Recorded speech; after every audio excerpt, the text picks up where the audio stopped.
Hello, everyone, and welcome back to another episode of Changing the Climate, a show where we talk about the changing world around us and how we can make it better. Brought to you by Climate Change Realty.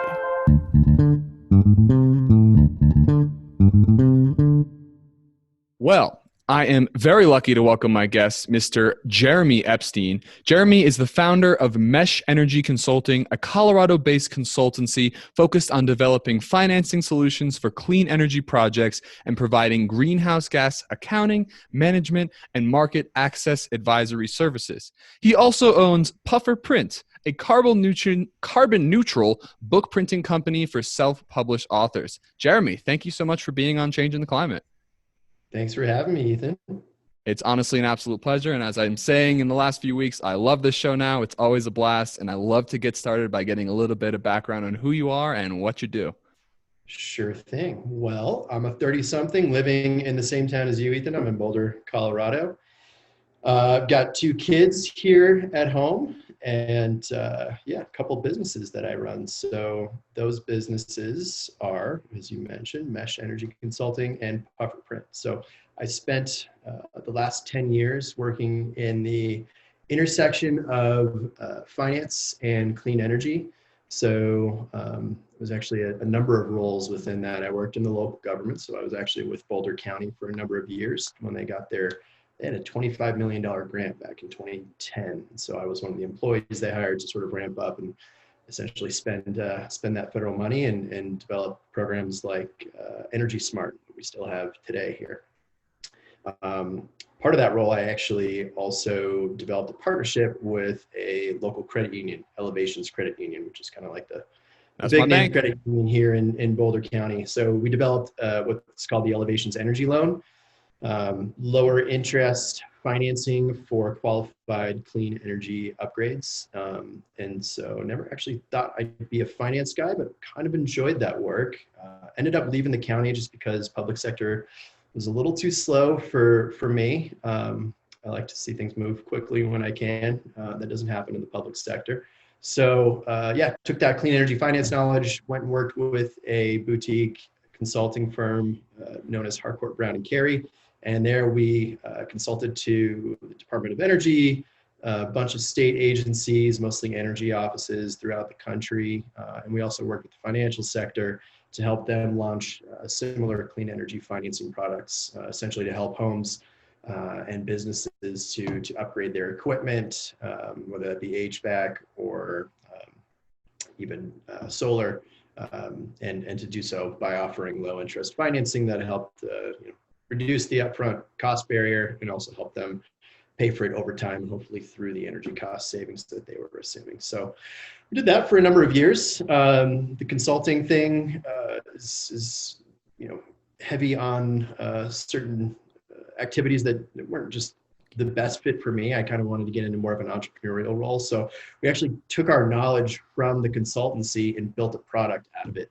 That product essentially was an online brokerage software for project developers in the clean energy space. Okay. Those project developers, call them contractors. Sometimes they're project developers who hire contractors, but people who are proposing projects to improve the energy consumption in the built environment would log on to this. The built environment?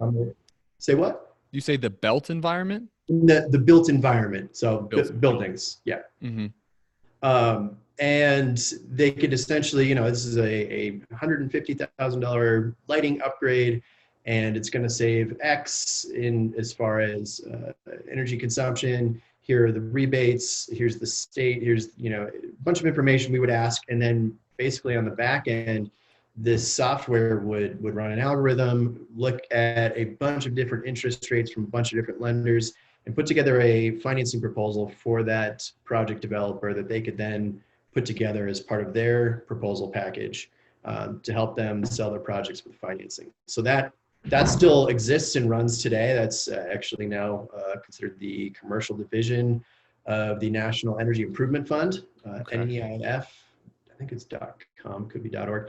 And so I was managing the commercial division for a couple of years. Last year, just before COVID hit, I decided, ultimately I need to work for myself. Woo-woo. And that's just who I am. It took me a while. I'm 38, and it took me a while to sort of come to that realization. But man, I'm a happy guy being my own boss. And it'll just keep getting better. It'll keep getting more difficult, but it'll keep getting better. Well, that's the thing, and this is a bit of a sidetrack, but I love tangents. So Let's do yeah, it. I work harder than I ever have, and I enjoy it more than I ever have. So the work doesn't wear me out nearly as much as it did, because I know I'm doing it for my own self benefit. So any of you out there thinking of going into business for yourself, I say do it. Just the motivation is now intrinsic, and it's a beautiful thing. Yeah. I'm curious what your time allocation looks like as far as mesh versus puffer. It's a great question. It varies week to week. When COVID hit, it's actually a great segue as well. So when COVID hit, and I launched these two companies, I thought puffer would be sort of a side hustle. I'd be doing this, an hour or two in the evenings, just for fun, bring a client here and there, and a little extra cash. And that was how I ran it for the first 3 or 4 months, because I actually had gotten 2 contracts pretty quickly. One sort of helping a nonprofit write a very large grant proposal to support solar deployment in the Appalachian U.S. area. So I was working on that, and then I was working on sort of my dream project. I've got a master's in greenhouse gas accounting and carbon markets. So this was the type of work that I'd been hoping to do ever since my master's degree in 2005 or 6, I suppose. And yeah, it was great. So for 3 or 4 months, I was pretty heavy on that. So that sort of started me on my journey towards this passion for carbon removal, which I hope to talk to you about. Definitely. It's the $1 trillion opportunity that not enough people know about. Yeah, I'm happy to get into that now, because I've heard mixed things. I've heard like some people say that carbon sequestration is not possible. So I'm not really, I don't really understand. I think the idea is pulling carbon out of the atmosphere so the parts per million goes down. I know we talked about this a lot last week, so I'd love to get into this discussion just right off the bat. Yeah, let's do it. So let's talk about sort of the numbers real quick. So the average human on Earth today puts a pound of garbage into basically a landfill every day. We put 31 pounds of garbage into the atmosphere. So 31 times as much trash is going into our thin atmosphere, and it stays up there. And we've been doing that since industrialization. Of course, the pound per person has been going up, unfortunately. I like to use a credit card analogy. So there's kind of like 2 paths to improving our climate change situation, right? There's decarbonizing our economy, which is basically stopping the use of fossil fuels. And that's through renewable energy, and our global economy is about $86 trillion. 10% of that is energy. So $8.6 trillion we spend on energy as a globe. Not as much as I would expect. Yeah, well, yeah, and it's not bit. a small number either. So we're slowly transitioning that, and the cost curve for solar has gone down to where now we are at an all-time low. Solar is the cheapest kilowatt hour that humans have ever made, right? Beautiful. So we're in a beautiful, great place. The difference between a new solar plant and a new fossil fuel burning plant really comes down to the interest rate, more so than the cost of deploying. And ultimately, that we've reached that point where it's sort of the long tail, like the solar can't really come down that much more in cost. It's kind of come down exponentially over the last 20 years, and that's fantastic. So that's what we need to happen in other sectors. So going back to this credit card analogy. So our atmosphere is basically our credit debt. So right. We need to get to, let's say we need to get to 0. We don't want any credit debt in our account, right? Borrowing from our future selves. Yeah, we're borrowing from our future selves. And the cost to remove that carbon just gets more and more expensive as time goes on. So, again, the analogy is great because, with credit debt, you spend now, it's going to cost you more to pay for that stuff later because you got to pay the interest rates. Oh, I'm well aware. Aren't we all? So we got to stop using the card, right? We got to stop charging on it and stop putting carbon into the atmosphere, stop putting money into, stop increasing our credit debt, right? That's the carbon that's in the atmosphere. But right now, the carbon we burn today, I mean, that's going to be persistent, and for 10 plus decades. Yeah. But we still have to start making payments. We still need to start paying down our debt, and that's basically the analogy of we still need to start grabbing carbon out of the atmosphere and removing it, right? Finding a place to store it. That can be stored in one of two key arenas, right? So we can sequester it, put it underground, and that is possible. We can get into that. And it can be utilized. So it can be put into products and things that we humans need. I mean, most of the things that we use are carbon-based, so actually there's quite a bit of opportunities there. The ways that we pull that carbon out of the atmosphere, or going back to the analogy, the way that we start paying down our carbon credit card debt, there's sort of multifarious directions and pathways that we could go. I'm a generalist, shotgun approach, more shots on goal are better. So there's sort of technology-based approaches, direct air capture kind of being like the poster child there. There's nature-based approaches, reforestation, coastal blue carbon. And then there's sort of these hybrid approaches, which are like enhanced weathering, where you're taking certain kinds of rock that actually can absorb carbon dioxide, crushing it up, putting it on beaches. So you're using a mixture of technology and natural pathways. So this crushed up rock, you could lay it out on a large surface area, and it will actually pull carbon out of the atmosphere and into the soil or something, or the sand. Yeah. So there's essentially, that's correct. The mineral is called olivine. So it makes up 25% of the Earth's upper crust. So it's not it's not a rare or precious earth metal or earth mineral. There's a lot of it. It's green, which is interesting because the idea is that it'll be mined. So we have mining equipment, like all that infrastructure is already built out, taken, crushed up into a certain granule size, and then spread on a beach. And then it'll use the wave action of that beach to further weather and expose new surfaces as waves do, which is why you have sand on beaches, right? Yep. You go from big rocks to small rocks. And so you're doing the same thing. Every time that big rock becomes a little bit smaller, there's a new little bit of surface area, which now has the capacity to bind to atmospheric carbon. It has the dual benefit of actually alkalinizing the ocean area around it.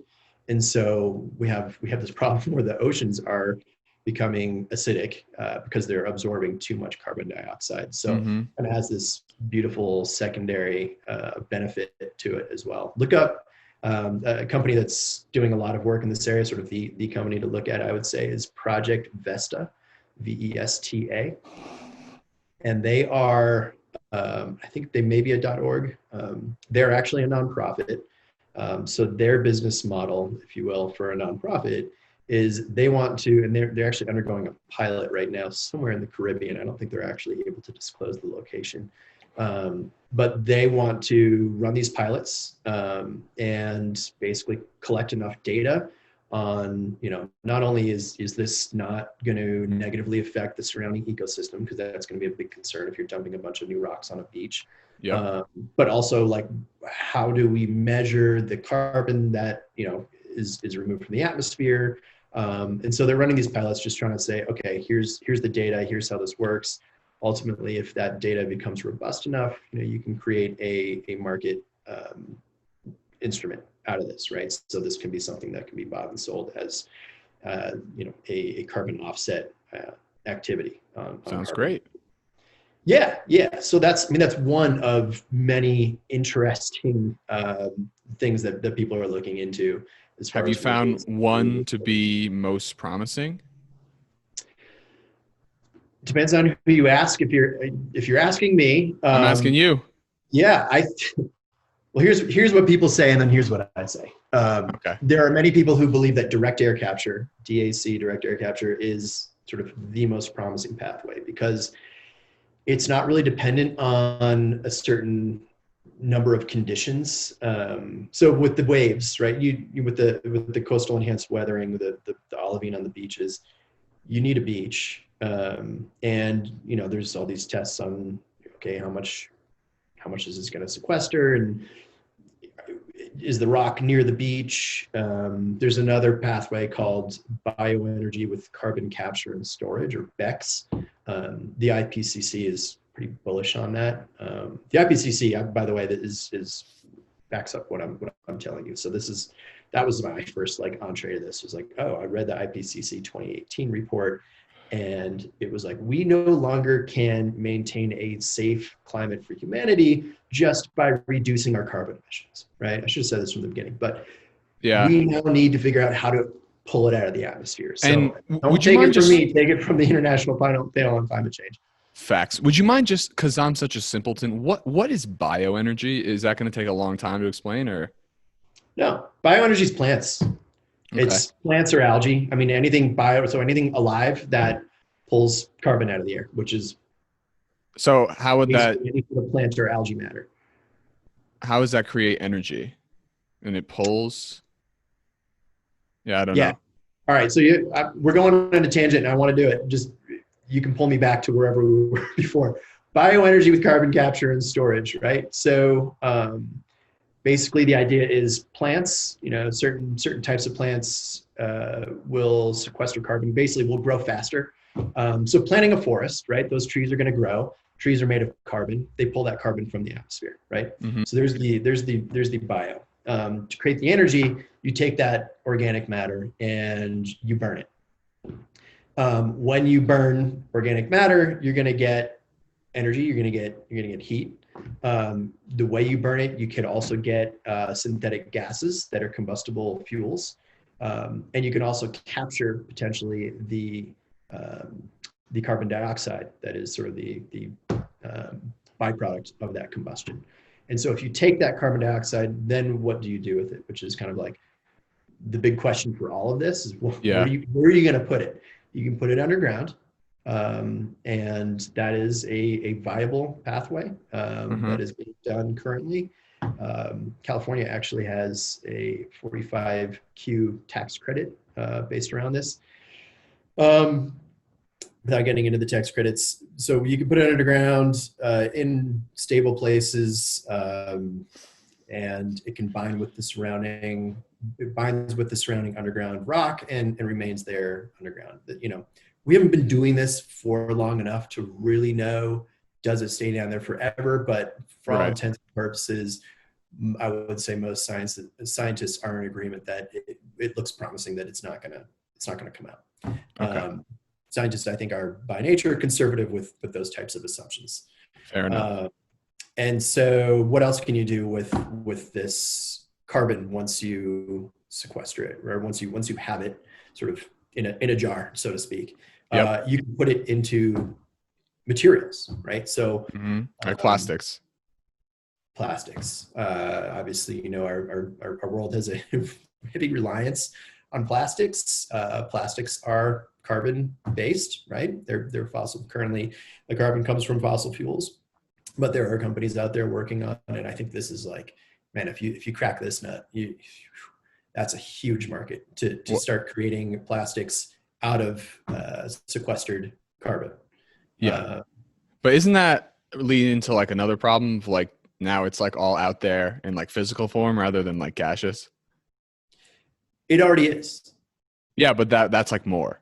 Oh, you're saying instead of using new oil and fossil fuels to make plastic, we use the ones we've already. Yeah. Okay. So it doesn't. It's almost a form of recycling. Yeah. Right. We've already used it. We've already put it up in the atmosphere. Now we're going to pull it out and put it into something that is going to offset the need to pull it out of the ground in the form of fossil. We need to leave the fossil fuels in the ground. Yeah. So there's Go ahead. So we've talked about the rocks on the beach. Now we've talked about biofuel carbon mix. What exactly was that? Bioenergy with carbon capture and storage. Gotcha. And then you're saying a lot of people are very compelled by direct air capture. Yeah. So let's get back to that. So Correct. First, why are people maybe less bullish on bioenergy with carbon capture storage? The pundits, and maybe for the same reasons that forestry-based offsets, so planting forests or avoided deforestation are issues on today's like sort of standard carbon offset markets. Are issues of say permanence and leakage. So and vintage. So let's just talk about those real quick, and then we'll go back to why direct air capture kind of nips all those in the bud. Vintage, right? So if I plant a tree now, it's not going to reach its sort of maximum, carbon pulling potential for another couple of decades, right? And we need to start pulling carbon now. If you plant a forest, let's talk about permanence, right? You need to protect that forest for at least 30 or 40 years or whatever you have basically claimed on this, as a carbon offset or on a carbon marketplace, whatever you have claimed that will sequester and how long it's going to take to sequester that amount. If that forest gets cut down, land use changes, perhaps, or, the government says, we need this land we're going to put a road through it, eminent domain. There are questions of permanence, right? So does that continue to stand, right? Is that continue to sequester carbon into the future as advertised at the outset? And then leakage. So let's say we're going to protect this 100 acres of forest over here in Nicaragua, and we're going to create a carbon offset around that and sell that on a market.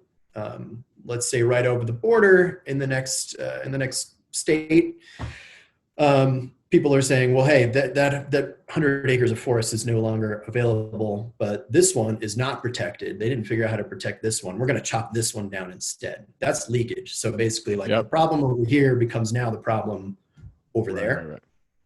Right. So you run into all these sort of issues that make your typical carbon offset or a lot of these nature-based solutions potentially a little less robust, less compelling. Whereas looking at direct air capture, if you have a machine, and this is what it is, it's a machine, sucks air through it and binds with the carbon dioxide molecules in there. Amazing. And puts those somewhere, right? And that, again, that's like, okay, you can put it in a material, you can put it underground, puts it somewhere.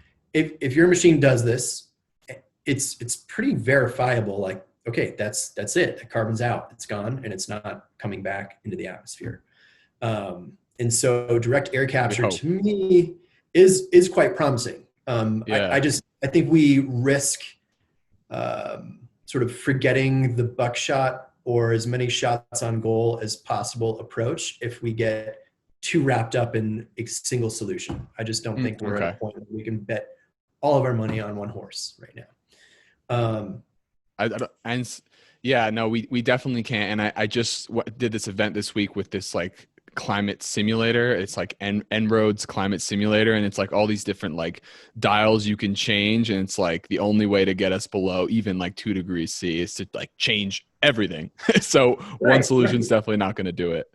Right. Yeah. And I mean, the climate, it's often signified like by pi or the wedge, the sort of, I think it's the Yale like wedge model where like there's all these little tiny wedges within the wedge. Each one is a different activity. It's reforestation, it's energy efficiency.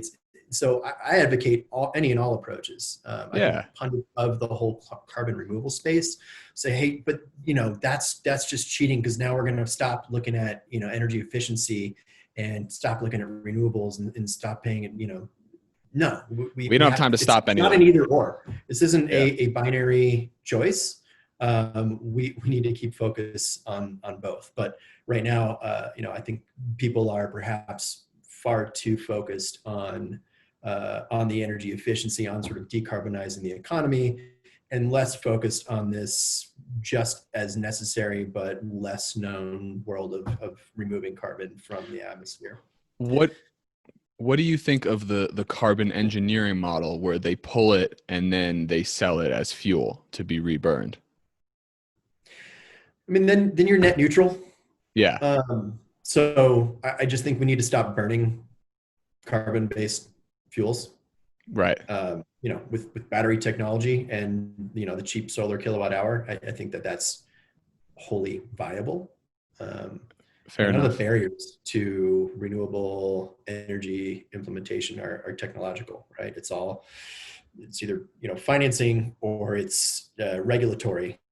Well, We just need to deploy things I'd faster. love I'd We love to have talk about that then. That's because you do a lot of work with financing these clean energy projects. I'm wondering, and that must be very challenging because everyone's competing for financing.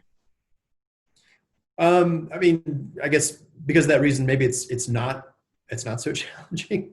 Fair enough. Um, you know, BlackRock, who obviously a big player in the finance world, I think it was 2019, their CEO first put out like we need to consider sustainability and climate in everything we do, and that sort of sent shockwaves through the financial industry, where I think people are starting to look at this and now have their own climate and ESG, environmental social governance departments, and ESG, environmental social governance investing, I think, is now going to make up like 60% of all investments by 2025. I was just looking at an article this morning. So yeah, the financial world is fortunately waking up to this, and they're seeing renewables as a fantastic investment.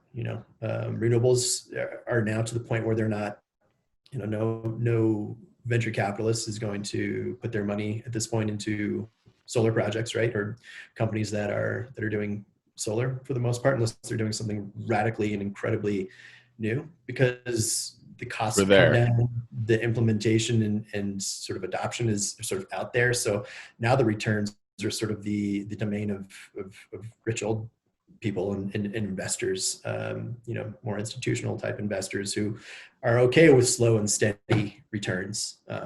But that's because now the interest rates have gotten driven down, and you can get much less expensive money for renewable energy projects than you once could, which is a good thing. It's a sign of a more mature market.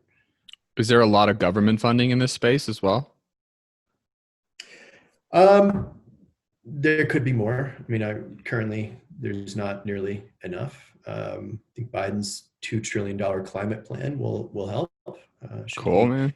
be able to assume the seat that he was elected for? And we'll just let that comment slide by. I won't go there. We'll brush over that. Yeah. Uh, so yeah, is there government money in it? Yes. Does there need to be more? Yes. Going back to carbon removal, I mean, we're still at the point where we do need help with some of these more hardware-based solutions, like new methods of direct air capture. And there's a company, called Heliogen. Bill Gross and Bill Gates, I think, are both big investors in that. Those are solar collectors. So basically big mirrors pointed at a central tower that are heating up a molten salt solution. And that heat in that molten salt runs turbines that create energy all day. Wow. So, those types of things don't get off the ground and don't get to full scale commercial implementation without massive amounts of cash. So, if I've got a new invention or a new method that is, relatively equipment heavy to remove carbon from the atmosphere, there's a lot of costs. So you got to go out and raise a ton of money. So there are, Department of Energy does run funding opportunity announcements. In this world, they're called FOAs. I think once or twice a year. Sometimes they are in the carbon removal space, and I expect that type of thing will probably and hopefully ramp up under the new Biden climate administration, which, thank goodness, we're going to have a climate administration coming up. Jeez, well overdue. Yeah, indeed. So yeah, I mean, it's these hardware-based solutions are expensive, and there's something called the commercialization valley of death, which is basically a financing gap from, okay, we've spent $50,000, or we got a $50,000 grant, we built a small scale, pilot project of our machine, that does X, Y, and Z. But now we need to commercialize. We need to go to market with it, and this machine that we've proven at small scale needs to be 10 times bigger. And who's really going to invest in this unless we've proven ourselves at commercial scale. So there's a funding gap there. And I think that is the role for federal or any government entity, is to help fill in where the markets really are, leaving gaps, and where we're not seeing the things that we want to see in this world be developed because of market failures. So I hope to see more of that in the future, because that's a real issue. I think there's a lot of promising technologies just kind of waiting for that like $50 million infusion to kind of prove their technology at scale, and then they're off to the races. Yeah, and I think we need to get the people to talk, because I feel like stuff like this, the podcasts, and like having just lots of people be very vocal about what's going on. We're talking about something that's it's very confusing. There's too many things going on. There's putting out carbon, there's taking in carbon, there's using plastic, there's all these different things. And it's like, how can we get someone who doesn't feel like educated about this to go out and then promote? Because once everyone in the US is thinking about climate change all the time and really truly realize how important it is to act right now, the government will start acting and these things will happen. So I'm just starting to lean towards, as far as my impact, but I think generally the biggest way to make a change is to just talk, because then the truth will come out, and then action will come. But we need it like today, right now. Totally agreed. And, I worked for over a decade in the sort of energy efficiency and renewable energy space. And so many of the people that I worked with still couldn't tell you what carbon removal is, or what does the International Panel on Climate Change say about it. And what they say is it's absolutely a necessity. For years, definitely, we've been so focused on, reducing the operating costs of the built environment, right? So commercial and residential buildings. But it turns out, and this just hasn't really become like part of the public knowledge until more recently. Turns out that, the lifetime emissions associated with the building, 50% of those are baked in as soon as it's built, right? The rest of the emissions come from, running the HVAC, running the lights, all the energy that it consumes. But that's on, energy efficiency, reducing the energy consumption of the building by 10%.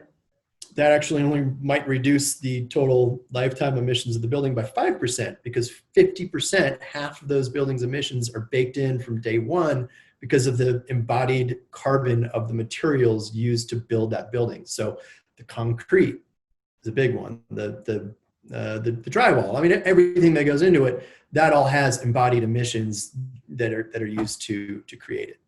Right. If I may, the concrete thing, worth mentioning. So this is a very promising way to sequester carbon as well. I remember this. Yeah. Concrete is this is cool. This blew my mind when I first heard it. Concrete is the second most utilized substance on Earth after water. So yeah, let that sink in. That's very heavily used substance. So basically, our entire human-built world is based on concrete, which is made out of what? Which is made essentially, limestone is the building block. Okay. Rock. So very, very common, mineral on Earth, CaCO3. Limestone concrete is made by taking that CaCO3 and breaking off one of those CO molecules. So then you've got a carbon molecule, and you've got I think it's CaCO2 is the the chemical makeup of concrete. Science. So because there's so much volume of this in the world, and also interestingly, it has to be produced. Basically, it's a local product everywhere it is, because it really can't travel. It's so heavy. It's so heavy, yeah. And it basically, if it doesn't get poured in about 2 hours, it doesn't work, right? So that, because of that, you look at maps of like concrete producers in the US, and they're everywhere. They're everywhere that people are. They have to be. And so there's really great opportunities, especially for, I would say, local governments, to support what are called low or carbon negative concrete producers. So it is possible, and there are companies, Carbon Cure being one off the top of my head, that are making carbon negative concrete. So they found a way to take and enhance the carbon, the amount of carbon that is in the concrete that's being made, and then it actually has the effect of making it cheaper because it reduces more expensive fillers that are put into the carbon, or sorry, put into the concrete. It also makes it more durable for whatever reasons. That additional carbon content, according to these companies, is making it a more durable, stronger product. So it's sort of a win-win. I expect we're going to see a lot more in this space, and because again, the second most used substance on Earth, there's a lot of space to put this carbon that we need to pull out of the air, and that's we need to think about where do we put it all. It's a lot, and I don't have any slides today, but there's some great visuals out there of like, here's the amount of carbon we need to pull out of the air every day for the next 50 years, and it's like the Flatirons. Yeah. It looks like a mountain the size of the Flatirons in Boulder, Colorado, if you're watching this from somewhere else. So yeah, it's a lot. It seems like the ground is a good solution because it's huge and it does that's what happens naturally in the carbon cycle, is it not? Carbon eventually ends up in the ground, and now what we're doing is pulling it back out, and that's where we're starting to get problems. Or the ocean floor, and we've made a lot of space for it in the ground because we've been pulling the fossil carbons out of there. So that's actually we've been people have been injecting carbon into the ground as a way to actually push oil out, and of course that doesn't really get us anywhere, but that is one thing that's, at least for if you're looking for an activity that's got some bipartisan support, that's been one, is sort of that injecting the carbon into the ground to push the fossil fuels out. But again, that's not a net negative activity. It's a sort of a net neutral carbon activity. So I don't think that's got a whole lot of legs as far as meeting the climate goals that we need. But underground and whatever products we can start to produce out of sequestered carbon, I think there's just incredible opportunity. This is the biggest opportunity for entrepreneurs of our generation, or of any generation. This is the internet in 96 times 50. This is a multi-trillion-dollar opportunity. So, I mean, that's why I'm excited about it. That's why I run a regular Slack channel through a group called Air Miners. Yeah. Air Miners is basically I would call it a support group, but like a networking group, online space. It's all through Slack. You can go to airminers, I believe it's .org, online and get yourself invited to the Slack channel. Air Miners. Yeah. So we're mining the air, right? We've been mining the ground for carbon for years. Now we need to mine the air, right? Hell yeah. It's a cool analogy, and it's not just an analogy. It's literally what we're doing. We just need to point the mining up into the sky as opposed to underground, and mine the stuff that we've been dumping up there for decades. So yeah, through Air Miners, I run a channel on that Slack community called Business Model Lab. I was going to get into that. Yeah, we aim to really inspire people to go out and start businesses and to be entrepreneurs. And we do that just by talking to existing entrepreneurs, people in the startup space, people who have unique viewpoints and vantage points on certain markets. Say, all right, here's something interesting going on with biochar, or here's something interesting going on with, this guy wrote a snippet of software code that will, basically allow e-commerce companies to calculate and offset their emissions as the sale happens on their website.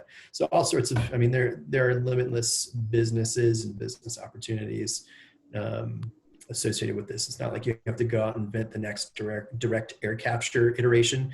You can be a climate entrepreneur by figuring out how to truck olivine sand onto beaches, or how to be how to create websites that have sort of a carbon neutral code embedded in them. Anyone can be a climate entrepreneur. You just have to figure out what's your angle and use your own expertise to bring the climate part into it. I couldn't agree more, and I think that's exactly right. And I think there's a lot of room in this space that we're quite literally in right now, just having discussions around climate and increasing climate communications, you could start a TV network or start a podcast or do something to inspire communication, and then the whole monetization thing comes in. But yeah, I'm curious. So you just started these businesses last year, is that right? That's right. Yeah. And you said you've never been happier. I'm curious, why do you think that is? Why the happiness? Yeah. I'm an independent guy. I don't like being told what to do. There it is. So when you Sounds work for familiar. someone else, you're an employee. They're paying you to do stuff that they tell you to do. So that's the nature of the relationship. I think that's sort of like the fundamental part that disagreed with my constitution. My wife will agree that I don't like being told what to do. She's the one who connected us, so shout out to Susie for connecting this. It's been a pleasure. Thank you, Susie. I'll nudge her. She'll be your next guest, hopefully. Sounds good. Yeah, we're a climate household. She runs the sustainability department for Boulder County. Happy to know y'all. Yeah, you too. And yeah, I mean, otherwise, I'm just happy to be working on what I want to work on. I get to choose my own day, make my own schedule. With COVID, with 2 children, I have to be flexible and not feel stressed that, today between the hours of, 2 and 6, I cannot be working. I've got to be out with my 3-year-old. And I've tried to work with a 3-year-old. You cannot do both things. You can't watch a 3-year-old and send emails that make sense, or at least I can. I'm not a multitasker. So so just having that flexibility. And when I make a paycheck, it's a better feeling because I know it came from me and the work that I did. So I recommend self-employment to anyone. I don't think that ultimately, if you're an employee, you'll always be an employee and you'll always be making employee wages. And that can be great for a lot of people. There's stability in that. There's predictability in that. Depending on your stage in life and your risk tolerance, that's excellent. But I've got a higher risk tolerance, and I think I've got sort of deeper goals of kind of the type of income I'd like to make. And I think the only way to do that is to become an owner, not an employee. So there's that little snippet, little cliff note from Rich Dad Poor Dad right there. Yeah, I love that. I love that book. Yeah, well, that's really cool. I think we covered a lot today. There's a lot to learn. I look forward to going back through and listening to everything you said again, because we all have so much to learn. But I think what you just said at the end here, and talking about how anyone can be like a climate entrepreneur, I think it's so fair. And I think if anyone's listening, we really need your help, even if you're going to work part-time or do anything, whether it's volunteering or working on a side hustle that it'll take you 3 years to get started on the side, and then you go into it full-time, whatever it may be. I fully support that. And as we've discussed, there's such variety in what's going on. There's carbon sequestration, there's carbon capture, there's reduce, reuse, recycle, as we talked about in last week's episode, and there's all these different things. So Jeremy, I look forward to talking to you again on another episode, and we can talk about some of the stuff you've been up to, because we're really just getting started, aren't we? Absolutely. The sky's the limit here. Again, this is $1 trillion market that is yet to be tapped. So get in now. If I can leave two words as a piece of advice, just start. Just start doing something, and that'll lead to potentially something else. You might go in a squiggly line for a while, but you got to start moving to get from A to B. Yeah, and I couldn't agree more. And that's how I've ended up on, what is this, episode 19. So Jeremy, it's been a real pleasure, and thank you so much for joining us this week. I really appreciate it. Thanks for having me, Ethan. It's been fun. It really has been. All right, everyone, take it easy. Thanks so much for listening to Changing the Climate, a podcast hosted by Climate Change Realty, the most innovative real estate corporation ever conceptualized. Visit ccrboulder.com today.